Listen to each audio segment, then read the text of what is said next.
बोलिए भगवान महावीर पावन चरित गुरुदेव जी। बंदो मानव वच काय, भव सागर को तरण में करो हमारी सहाय। जिन शासन जिन वाणी सदा जयवंत हो, श्रवण संग सदा अविचल मंगल हो। मुक्ति को प्राप्त श्रमण भगवान महावीर स्वामी, उनकी परम पावन कल्याणी भागवती वाणी, वाचक प्रमुख श्री इंदर भूति गौतम आदि गणधर भगवंत, योग प्रधानाचार्य परम पूज्य श्री सुधर्मा स्वामी जी महाराज, उनकी परम पावन पाठ परंपरा, वर्तमान आचार्य ध्यान योगी परम पूज्य श्री शिव मुनि जी महाराज एवं गुरुजन सबकी पावन चरण सरोजों में मेरा अनंत अनंत वार वंदना नमस्कार। उपस्थित धर्म प्रेमी सज्जनों, माताओं तथा बहनों,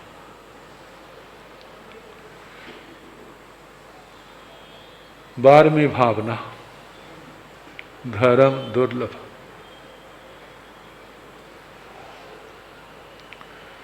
क्या विचार करें कि आत्मा दुनिया में सब कुछ सुलभ है, लेकिन धर्म मिलना बड़ा मुश्किल है। इसलिए जितना समय आप निकाल सकते हैं उतना जरूर निकालो। सारा ही धर्म के लिए लगा दो तो उसका तो कहना ही क्या।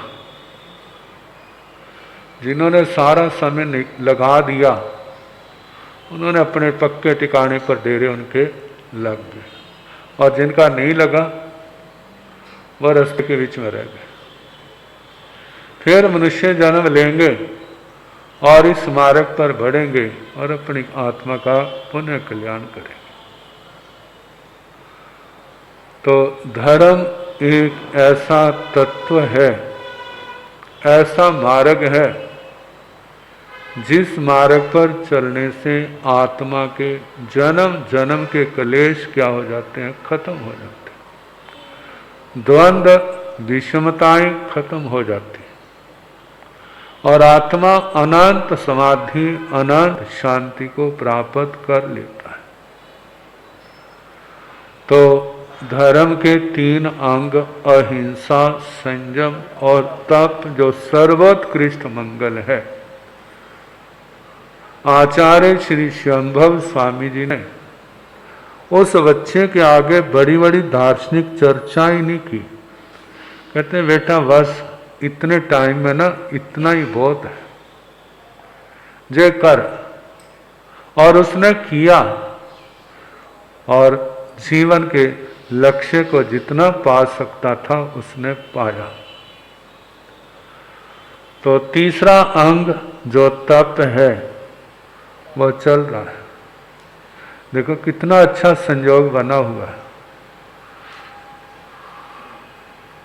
इस तप के वर्णन में आइमिल 9 किए 10 किए वो हुए, 9 आइमिल और उधर मासखमण भी हो गया। तपस्या आत्मा को संसार की दलदल से निकालने वाली, और ये तपस्या एक ही प्रकार की नहीं, भगवान ने 12 प्रकार की कही। एक नहीं कर सकता, दूसरा कर लो, तीसरा कर लो, चौथा कर लो, लेकिन करना जरूर। ये आत्मा की अनमोल संपत्ति है, जो हमारी व्यवहार भाषा में जे कमाई कर लो, जे कमाई की है तो आगे किसी प्रकार का ठोकरें नहीं लगेंगी। कहते हैं जिन्होंने अपने जीवन में संयम, तप को, धर्म को ठोकरें लगाई हैं, तो ऐसे जीवों को जन्म जन्म में ठोकरें ही खानी पड़ती है। उनकी सदगति, उनको शांति, उनको समाधि नहीं मिलती।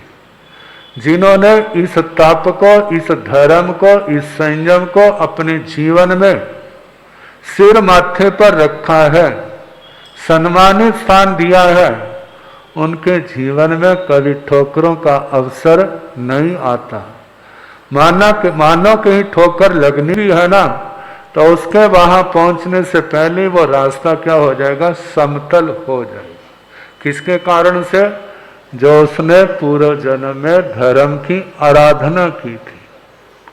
तो धर्म की आराधना के लिए पहले अपने आप को संभालना पड़ता है, अपने आप को गुरुओं की आज्ञा में लाना पड़ता है। जिसने अपने आप को गुरुओं की आज्ञा के अंदर व्यवस्थित कर दिया, सेट कर दिया, उसके तो बेड़े क्या हो जाएंगे, पार हो जाएंगे। जिन्हें किया कि नहीं किया, उसका मालिक वो है भाई, तेरी करनी तेरे साथ है। तो तप में कल काय क्लेश के संबंध में वर्णन चल रहा था। काय क्लेश, शरीर के माध्यम से कष्टों को सहना, पहली बात। दूसरी बात, इस शरीर को कष्ट सहने में समर्थ बनाना, इसको सुकुमाल नहीं बनाना। ये शरीर सुकुमालता की ओर जल्दी बढ़ता है और सुकुमालता के त्याग की ओर बड़ा बोझ लगता है, बड़ा मुश्किल लगता है। अब देखो ना, पुराने जमाने में गर्मी से बचने के क्या साधन थे? केवल पंखा होता था हाथ से, सामान्य लोगों के पास। किन्होंने देखा होगा ऐसा समय? और आज कितने साधन हैं, हमारे कोई हिसाब ही नहीं है। ऐसी नाना चलता हो, फिर देखना क्या दशा होती है। ये पंखा भी ना चले तो फिर तो बस हो गया काम। मतलब शरीर को कितना सुकुमाल बना लिया है। और पहले देखो शरीर कितने सक्षम होते थे, सुबह ही उनका योगा शुरू हो जाता था। पहले जाकर के कुएं से, नदी से पानी लाना, फिर उसके बाद घर के काम करना, सारे लोग एक्टिव होते थे और ज्यादा करके फिर बीमार भी नहीं होते थे। जैसे जैसे सुकुमालता बढ़ती जा रही है और ये बीमारियां भी क्या होती जा रही हैं, बढ़ती जा रही है। कहते हैं इनसे बचना है तो ये रास्ता कौन सा? धर्म का रास्ता है। भगवान ने कहा 4 दुख शैयाएं। कितने? 4 दुख शैया और 4 सुख शैयाएं। कहते ये शैया सचमुच में वो बिस्तर नहीं है जिसके ऊपर आप लेटते हैं। इसका संबंध शैया से आत्मा के भावों से है। हमारे भाव अच्छे हैं तो हमारी शैया अच्छी होगी। यदि हमारे भाव, हमारा आचार अच्छा नहीं है तो हमारी शैया भी अच्छी नहीं होगी। अच्छी शैया पर नींद बड़े आराम से आती है, समाधि मिलती है। और जो अच्छी नहीं है वहां करवटें ही बदलता रहता है, बोझ बढ़ता है लेकिन उतरता नहीं। तो 4 दुख शैयाएं भगवान ने बताई। पहली दुख शैया है जिनको अरिहंत परमात्मा की वाणी पर विश्वास नहीं है, निर्ग्रंथ प्रवचन को पहले जानता नहीं, यदि जानता है तो उसको मानता नहीं, उसको दिल दिमाग में स्थान नहीं दिया। कहते हैं जिसके विश्वास ही अच्छे नहीं है वो संसार की दलदल को पार कैसे करेगा। जिसके विश्वास अच्छे नहीं उसका कर्म अच्छा कहाँ से हो सकता है।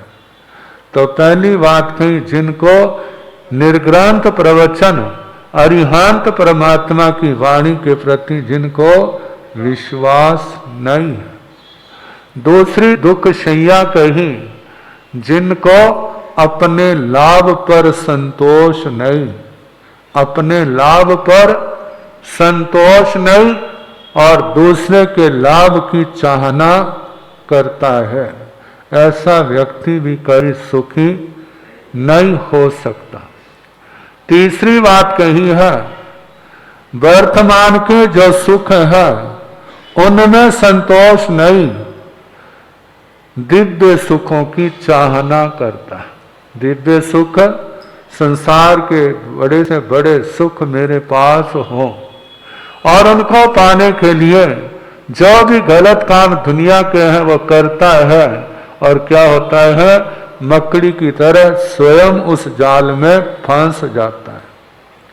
तीसरी बात। चौथी बात, सुकुमाल होना, भोगे हुए सुखों को बार बार याद करना, वर्तमान पर संतोष नहीं, जो पहले सुख भोगे थे वह सोने की कल्पना करता, वो फलाने पुराने दिन फिर आ जाएं, फिर आ जाएं, फिर आ जाएं, फिर आशीर्वाद भी मांगेगा, फिर देवताओं के स्थान पर, धर्म स्थानों पर जाएगा, वो पुराने दिन आ जाएं, पुराने दिन आ जाएं।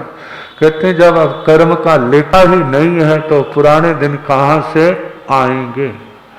पुराने दिन वो पुण्यवानी के, वो सुखों के, वो राजशाही कहो, वो सारे कितने सुकुमारता के, वह उनको याद करते हैं, रोते हैं, पुराने दिनों को याद करते हैं, लेकिन अपने जीवन को संवारना कैसे है इसकी ओर ध्यान नहीं जाता है। भगवान तो कहते हैं इन सुखों की आदत को छोड़ दो। जो हमारी साधना है ना, पोषद की साधना क्या है, समाय की साधना क्या है, दया व्रत की साधना क्या है, जितनी सुख सुविधाएं हैं उनको क्या करो, उनको छोड़ दो। सुख सुविधाएं क्या है, और जैसे गर्मियां हैं पंखे का प्रयोग है, कूलर का प्रयोग है, एसी का प्रयोग, इनको छोड़ करके ऐसे स्थान पर आ जाओ जो धर्म स्थान है, वहां पर इन सुविधाओं का सेवन नहीं करना। जमीन पर आसन लगाया या पट्टे पर आसन लगा और उसी में विश्राम करना, बाकी अपना स्वाध्याय करो, जप करो, ध्यान करो, धर्म आराधना करो, जिससे आपके पूर्व के पाप कर्म क्या हो जाए, हल्के हो जाए। कहते हैं आत्मा कर्म बांधने के लिए तो बड़ा होशियार है, कर्म बांधने के लिए तो बड़ा होशियार है, लेकिन कर्म काटने के लिए, कर्म भोगने के लिए क्या होशियार है, नालायक है, वहां पर होशियारी नहीं है। जबकि भगवान के मार्ग में कहते हैं होशियारी तो वो है आप कर्म बंध से अपने आप को बचाएं और कर्म काटने में तत्परता दिखाएं, उसमें जल्दी दिखाएं। जे आत्मा की होशियारी काम की है, दुनिया की होशियारी जो है, जितनी होशियारी होगी ना उतना ज्यादा भारी बनेगा और उतना ही ज्यादा क्या होगा, डूबेगा। तो कहा जे 4 दुख शैयाएं हैं और इसके स्थान पर दूसरा पक्ष देखें तो 4 सुख शैयाएं हैं। भगवान की वाणी पर अटूट श्रद्धा है, विश्वास है, वैसी भावना है। दूसरी अपने लाभ में संतोष है, तीसरे दूसरे के लाभ की चाहना नहीं करता, और तीसरी बात दिव्य सुखों की चाहना नहीं करता, जो मिला है उसी में संतोष है। चौथी बात है सुकुमारता को जिसने छोड़ दिया है, सोचता है अरिहंत परमात्मा, जिनको केवल ज्ञान हो गया है, वो भी तप करते हैं, नाना प्रकार की तपस्याएं। तो हम तो उसके पास भी नहीं है, हमें कितनी जरूरत है। हमें आलस प्रमाद छोड़ करके धर्म आराधना, संयम, तप, इनके लिए ज्यादा से ज्यादा प्रयास करना चाहिए। इसमें आत्मा की क्या है, इस जीवन की सफलता है। कहते हैं जब कर्मों का बोझ उतरेगा तब आत्मा को समाधि मिलेगी। पुण्य संसार के सुखों की चाहना नहीं करनी। जब तप बढ़ता है, पुण्य बढ़ता है, तो ऐसी दशा होती है आत्मा आगे आगे होती है और संसार के सुख उसके पीछे चलते हैं। जब पुण्यवानी खत्म होने लगती है तो सुख आगे आगे चलते हैं और वो पीछे पीछे चलता है कि जे मेरे पास आ जाए, मेरी पकड़ में आ जाए। लेकिन पुण्य नहीं है इसलिए वो पकड़ में भी नहीं आते। भगवान कहते हैं अपना जीवन ऐसा बनाओ, तुम्हें सुखों के पीछे, संसार के सुखों के पीछे नहीं भागना, आपको अपने जीवन का लक्ष्य धर्म आराधना बनाना है। जे बनाओगे तो जो कर्मों का बोझ हल्का होगा, आपकी आत्मा का कल्याण होगा। तो अपने शरीर को कष्ट सहने में समर्थ बनाना, सर्दी को सहना, गर्मी को सहना, भूख को सहना, प्यास को सहना, अपमान को सहना। सम्मान मिलता है तो उसके अंदर उछलना कूदना नहीं, शांत रहना, अपने आप को समझाए जे सम्मान मिला है, मैंने धर्म के रास्ते पर, मार्ग पर कदम रखे तो सम्मान मिला, इसलिए जे जो सम्मान है जो किसका है, धर्म का है। मैं और धर्म आराधना करूं जिससे मेरा जीवन क्या हो, और प्रशस्त हो। इस प्रकार इन कष्टों को समता से सहने का अभ्यास बनाना और अपने शरीर को कष्ट सहने में सक्षम समर्थ बनाना, ये क्या है, काय क्लेश तप है। अब इसके आगे प्रतिसंलीनता आएगी तो कल जैसे समय होगा सुनाने का प्रयास किया जाएगा। वैसे आप सबको साधुवाद है,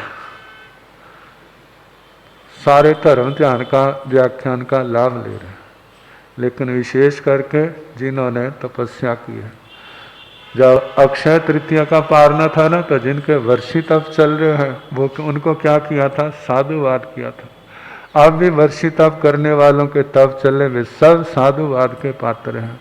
लेकिन आज के दिन जो रखा है मयंक जी का, आज मासकमण अमलों का और सुमन बहन जी के 9 आइमलों का, उनका पारना हो गया है, लेकिन अभिनंदन का दिन आज रखा है।